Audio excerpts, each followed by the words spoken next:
It's episode 180. 180. Welcome back. To Mindless Fam. Oh. What you didn't see was the 20 minutes it took to get set up, even though, as I'm sure you're all aware, it's the same setup every time. This is the 4th episode we've recorded in the same 5-day span. It's taken us longer each time to get set up. Through sheer willpower and determination of time-wasting efforts, that's what we've been doing. Do you know what the number one thing is that takes us the longest? Go ahead, you can guess. You're part of the process. Getting set up. Yes, dear, that is the topic. Okay, well. The question was, what takes us the longest to set up? And you went, getting set up. What takes the longest when you order food? Ordering the food? Yeah, good job. What? The microphone? No, not the microphones. Centering me. Centering you, yeah. Yeah, just sitting you in a chair. Like a 3rd grader when they're like, let's do picture day. Everyone's sitting there assigned chairs, and the 3rd graders are like, I've never seen chairs. How do we sit in these? Do I use my hands? What's a chair? What on the floor you said? They're like, no, the chairs are on the floor. And they're like, yeah, I'm on the floor with the chair. And you're like, no, get in the chair. And then they sit on their hands, and they're like, my mom says to do this.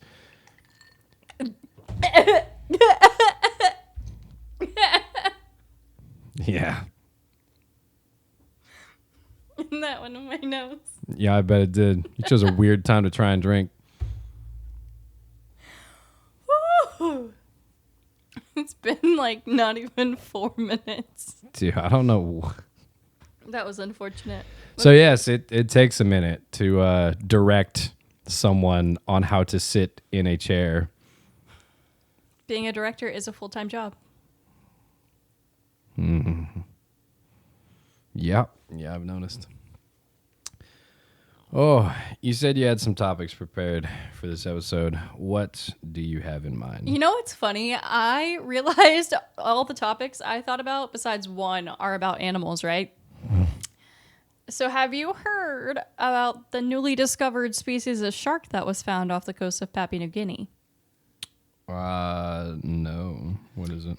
It's called the Dudgeon walking shark. It was discovered by Christine Dudgeon, and it is the 10th known species of walking sharks, or the 10th known walking shark species.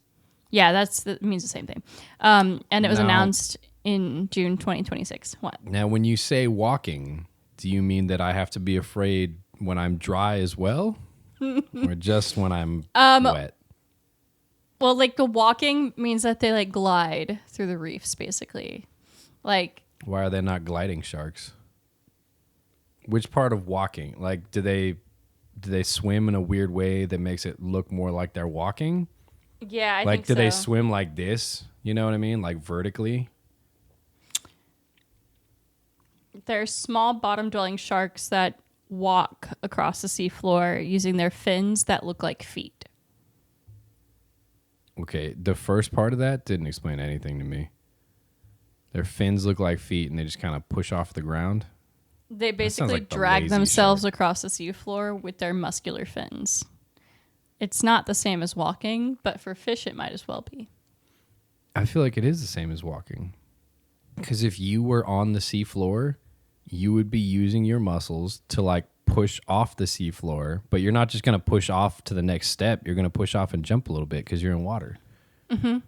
So you do as a kid in a pool. That's what they do, yeah. But they're docile, nocturnal, they eat invertebrates, and they have brown freckles and white dashes.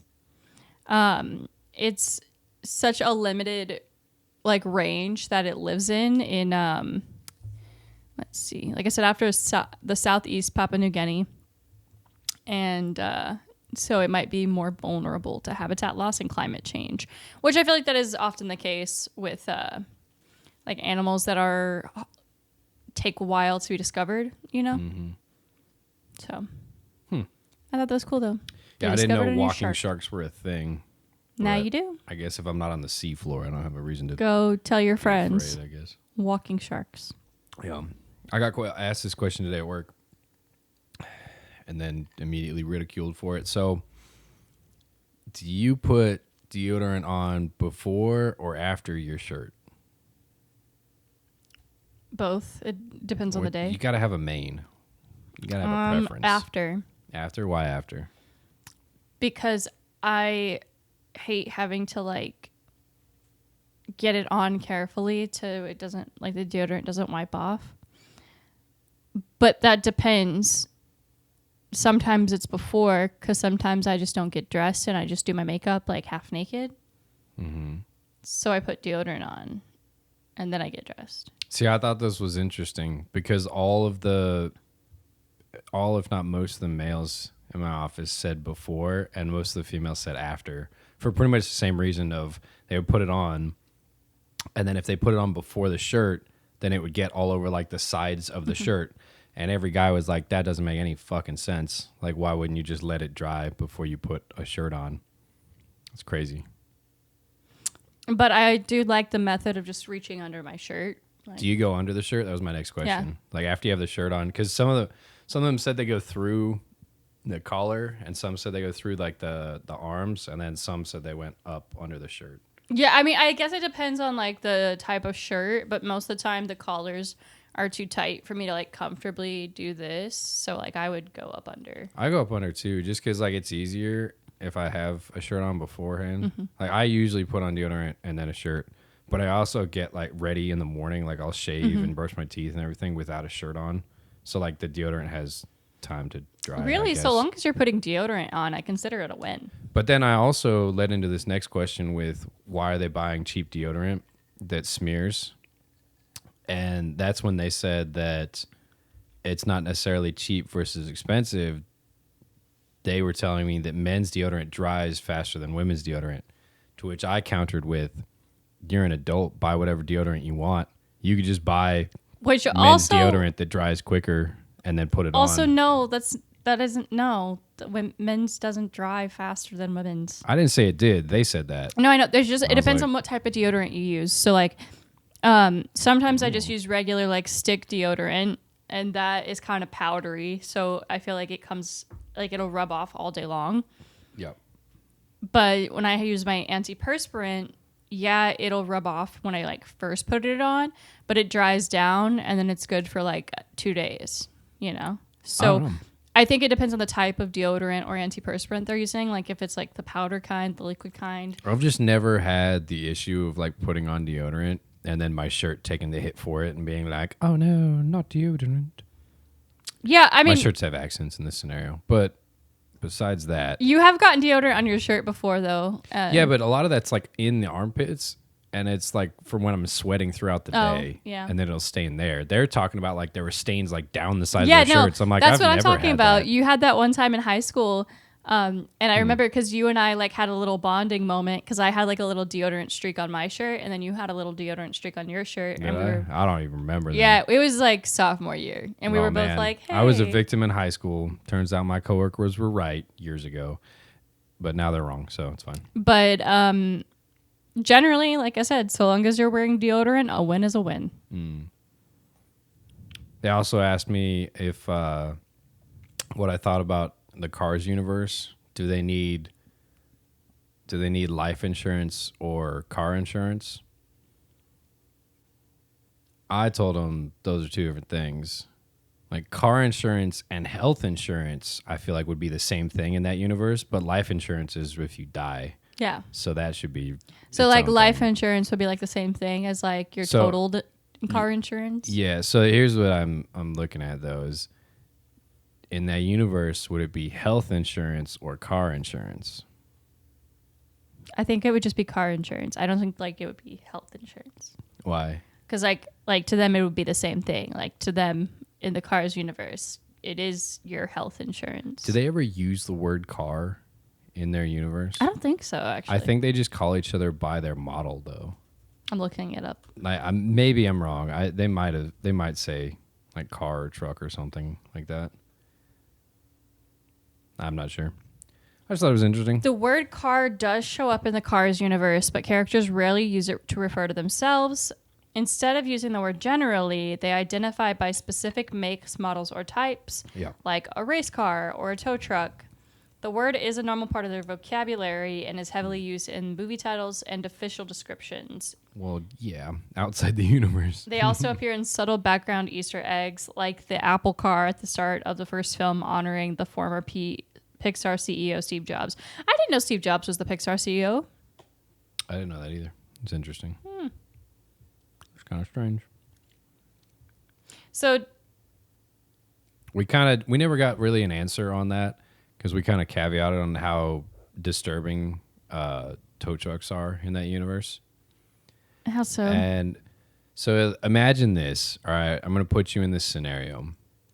Imagine you get a call. This is your job. You get a call, and they say, hey, we need you out here on the side of the road. Somebody's leg fell off. And you're like, sounds good. And you went out there, and you picked up the leg, and then you brought it home, and you hung it on your wall. That's what tow trucks are in that universe. Like, he sleeps in a junkyard just surrounded by people's body parts. Yeah, but I feel like it wouldn't be disturbing in the context of that universe that your parts are replaceable. It would kind of be like a robot society. Our parts are replaceable. We've got prosthetic legs and stuff. It's not the same kind of replaceable. It's not the same kind. I'm just saying the equivalency is you going down the road, picking up a dead body, and then just putting it on the side of your house and being like, yeah, that's Steve. He broke down on the 44. We can't really, apply real world logic to something like that. I'm not saying we're applying logic. I'm giving you the equivalency of how disturbing that universe is. You know, you said you wanted to talk about disturbing stuff today, and I kind of have something that's middle of the road. Oh, yeah, I haven't gotten to that story yet. So I saw this story, and at first I was like, haha, that's funny. And then I saw the background of, why this happened, and I was like, oh, this is kind of depressing. Yeah. So, have you heard of Typhoon Maysak? No. I don't know how to pronounce it. It's sure. It's Maysak. It's a typhoon that occurred out of kind of nowhere, basically in southern China. But the floodwaters washed away a snake farm. Oh. And so local authorities said an estimated 800 to 900 reptiles, including venomous cobras, escaped when the farm was inundated on July 6th. The floodwaters breached the Liulan and Yunbao reservoirs, inundating low-lying communities and washing away several small-scale snake farms, mostly consisting of cobras, king rat snakes, and water snakes. People have been bitten. One woman bitten by a snake died due to delayed medical treatment. It's the first tropical cyclone to make landfall in China in 2026, bringing heavy rain that has forced the evacuation of tens of thousands of people. So I saw a huge hurricane over Guam the other day. One of my buddies sent me the pictures of it. All the island chains got their power knocked out too. I don't think they have snake farm issues. Yeah, That's no. just a So China thing. I just thought it was funny, and I wanted to talk about it on the podcast because I saw this picture of so many snakes just going across, looking like a little snake. But the picture was really funny, and then I started reading about it being due to a typhoon and all these people being displaced and being horribly affected by these natural disasters. And I was like, well, that's depressing. Got to talk about it. But do you want to talk about your depressing thing? Depressing? No. Horrifying, kind of. Horrifying thing? Well, yours was like Mother Nature, right? You're like, no, At least snakes got there's no loose. choice in that one. You know, I feel like that's just a little bit worse than a few years ago when all those monkeys got out of the research lab. You remember? What was that in Virginia or one of the Carolinas or something like that? Anyway, I feel like this is the equivalent. Just now there's venomous snakes involved, so it's a little worse. No, this popped up. So you know how sometimes on different browsers you open new tabs and the default is like news articles or like clickbait or whatever it was. Well, today I opened up a new tab and I saw an article that was very disturbing, honestly. And it reminded me a lot of Resident Evil 7, which is the only reason I clicked on it. So, no, so You heard it here, folks. He only cares about people because of Resident Evil 7. no, it's not like that. It's usually I don't read articles like that because like it doesn't affect me, right? Mm-hmm. It's not like it's local. It's not like I'll be a participant in the proceedings or anything. Yeah, it just makes you feel bad. Yeah. So it was an article about a family of 4, and it looked like an elderly couple, maybe in like their 70s, 80s. I don't know. I didn't read too many details. And then their adult children who looked like they were probably in their 30s or 40s, right? So it's this family of 4. They were arrested for a number of felonies, but notably, their mugshots looked like they were characters out of Resident Evil 7, like the family, right? But the main thing they were arrested for was child endangerment and like child cruelty, and I think like imprisonment or something like that. The police found 16 children in their home that were imprisoned there and that were being abused. And I was like, this is crazy. Like, I clicked on it because the mugshots looked like some insane people. Yeah. No, those are some insane people. I'm like, God, that's terrifying. And you see these mugshots, it looks like they're out there. You know what I mean? Yeah. I think it was in Ohio. I'm trying to find why they originally went to this house. Did you find It is Ohio. I found an article about it. Yeah, did you see the mugshots? Because those mugshots look like look at these. Tell me that's not Resident Evil 7 mugshots. It does. Dude, I'm telling you. Hold on, I'll pull it. Look at those mugshots. Those are crazy. Those are crazy people eyes. So it says they conducted a raid, a search warrant. They were there for an unrelated investigation. Okay, but what was the unrelated investigation? I don't know, but they found 16 children, and a lot of the officers wrote that it was the most horrifying thing they've seen in their career. I saw some of the articles. The officers said that these children were almost feral. Mm-hmm. 16 of them, ranging from like less than a year up to age 18. A lot of them, they said, appear to have mental disabilities of some kind. Yeah, but I don't know if they were born like that or if they just grew like that. You know what I mean? But I'm like, that is that story. I was like, holy shit, these people saw Resident Evil and they were like, yo, life goals. You know what I mean? I'm like, that's like, crazy. Whenever I hear about cases like this, like, you've ruined these people's lives. Like, when you deprive children of 16. Well, like, it says a 1.5 to 18 years old, 16 children. They pretty much are going to have to be taken care of for the rest of their lives. Like, oh yeah, you know, like, you are physically different than other people. Like, your brain changes, and it's horrifying. Yeah, but it's also 16 children over 18 years. That's almost someone in that household being constantly pregnant. And it's also horrifying to think about. Like, that's... No. Yeah. Well, it's like there was one family, I think in Germany. But yeah, that was my horrific thing. I saw it literally just before I went into a meeting at work, and then I was kind of distracted in the meeting. Oh, yeah. Have you heard of Josef Fritzl? Mm-mm. It's one of the most famous cases because this man... All right, let's take a pause real quick. I don't know if the audience just noticed that, but we're going to refer back to our beginning of the podcast conversation. She just went further outside on the chair after repeatedly being told, sit still. But so starting in 1984, this man, he lured his daughter into the basement, and like he had built all these rooms and stuff down there and basically enclosed her. And then I can't over the next. Has he lured her into the basement? Yeah, like basically like was like, oh, I need your help doing something down here. Like, come help me.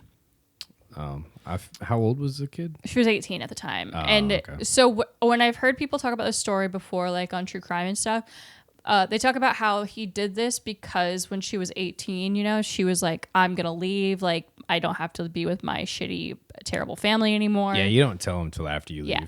Word of advice to anybody going through some shitty family stuff. Yeah, if they're like this bad, like abusive type of bad, like don't tell them, gather all your documents, get the fuck out. Yeah. If you can wait till 18. If you're before 18 and it's absolutely bad, call the police, get out, do whatever you need to. And I mean, it's still not 16, but over the next 24 years, he assaulted and raped his daughter and went on to force her to have 7 children. Jesus. 3 of them remained in the basement with her. Another 3 were sent to live with their grandparents, and Josef Fritzl like staged finding them like on the porch and being like, Elizabeth, she sent them saying she couldn't raise them because he's a piece of shit. He was faking like his daughter was sending the kids to him. Like basically lied and said she had like ran away. One of the kids died shortly after birth, and he just like cremated her. Didn't even like doctor nothing. So if you're ever like, why are women afraid of things? Because of shit like this. I'm telling you. Like having a kid once is scary to me, but 16 times. I thought you said 7. Mm-hmm. I was thinking about the first one. Oh, I was like, what? I don't know if all those kids are from the same person. I have no idea. Yeah, I thought I had seen read something, into but it. it didn't say this in the article, so I don't know if it's true. But for some reason, I was thinking with the people who found the kids in the basement, like I was assuming that they were like foster kids or something, because that's a common problem is people will become foster parents to get the money and then just shove the kids in a room. Yeah, I watched an interview with a lady the other day who audits like foster families and things by like going undercover to apply to be foster parents in like certain areas and whatnot. And she was saying that the foster system as a whole has a broken incentive system, right? So the way it's set up right now, if you are a foster parent and your foster children are doing well in school or like don't have problems or don't have behavioral problems, you get the standard base rate from the government for fostering those kids. But if they're having problems in school or if their grades are low or if they're having like behavioral issues, you get extra money from the government because they are problem children. So this lady found that certain families who have since been kicked out of the program, but certain families were like causing their kids to miss school or causing them to have behavioral issues or like not letting them study and not letting them have good grades so they could get more money from the government. And I think you are the worst type of human being to exploit children, let alone other people for that. And I hope you burn in hell. Yeah. Especially like as a kid, you already feel so out of control of everything. Mm-hmm. And then people are supposedly going to take care of you and they're literally just milking you. Yeah. I think I'd foster a kid.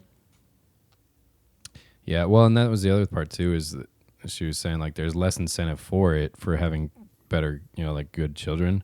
So a lot of the foster families that have good children, they'll only have one of them and they'll, focus on the kid and almost be like in the adoption sort of thing. But that's why it's also like when kids get finally adopted out of foster care or whatever it is, they have more behavioral problems because obviously they got mistrust. Yeah. Like I would mistrust people too if that's the environment I'm raised through. It sucks. And if you were raised in a foster care environment and it sucked, I'm sorry.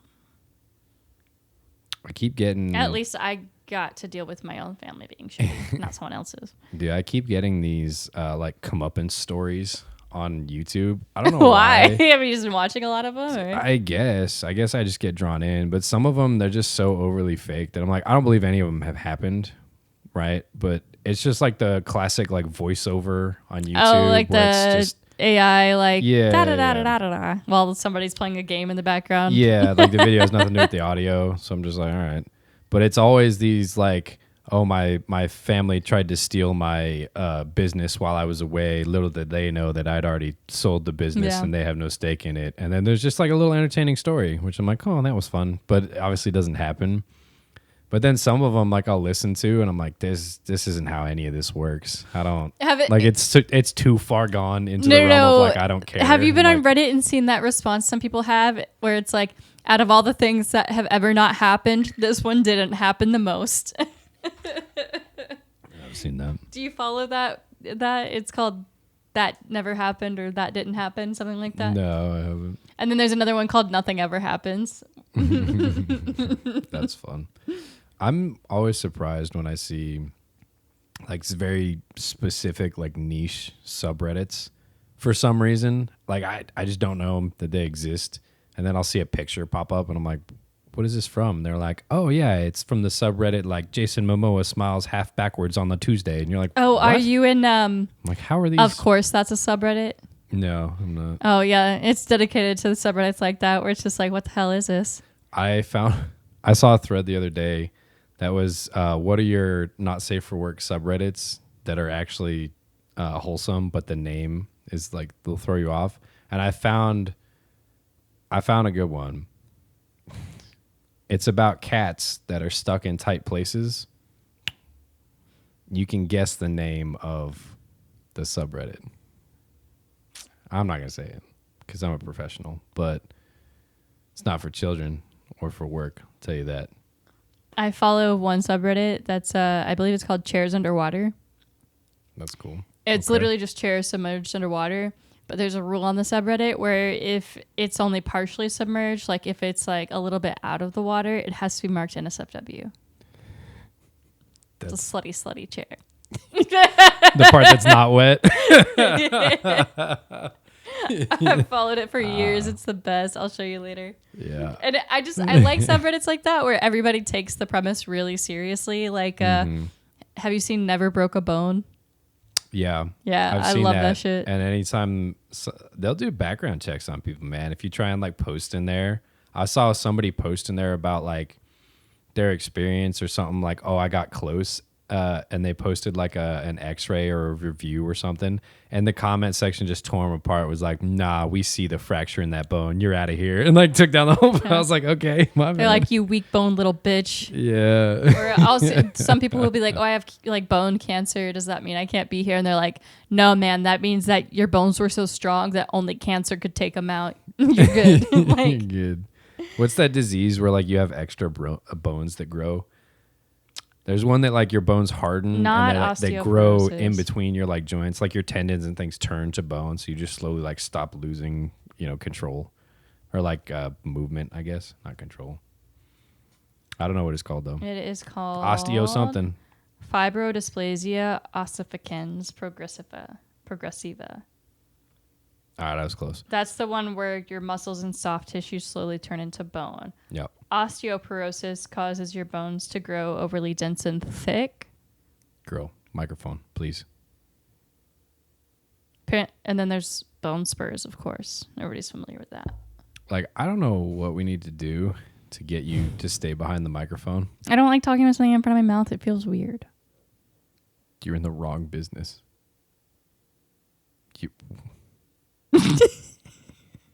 I don't. Let's start a podcast. Okay. But I don't like talking into microphones.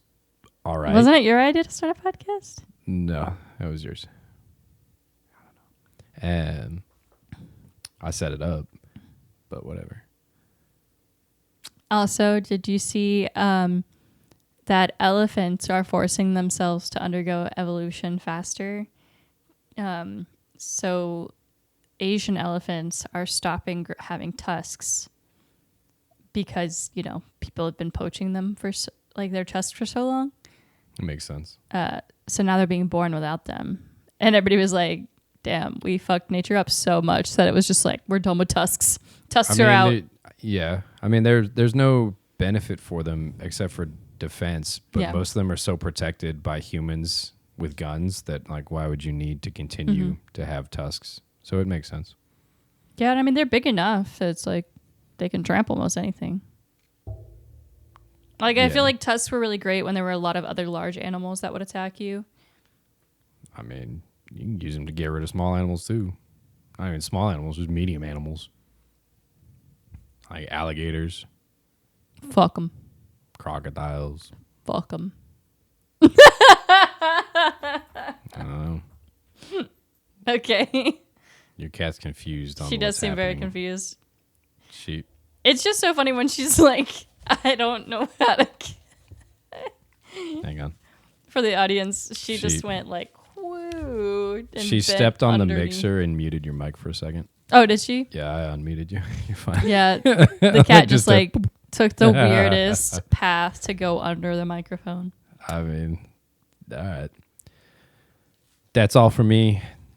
That's all for me. Ripley's going to go on a 20-minute monologue now while I go to the restroom. Hi there. This has been episode 180 of Mindless Fam. If you like what you heard, please follow, like, subscribe, shout us out, leave a comment wherever you want. We are available wherever you get your podcasts. Every Monday and every Tuesday, you get a video on YouTube because we're the best. I'm Ripley. That's Jordon. We will see you next week and have a good day. And there's not Goodbye. even books in the background this time. It's crazy. Yeah. They're over there. There's a bookshelf over there in case you didn't know where that was. Okay, bye.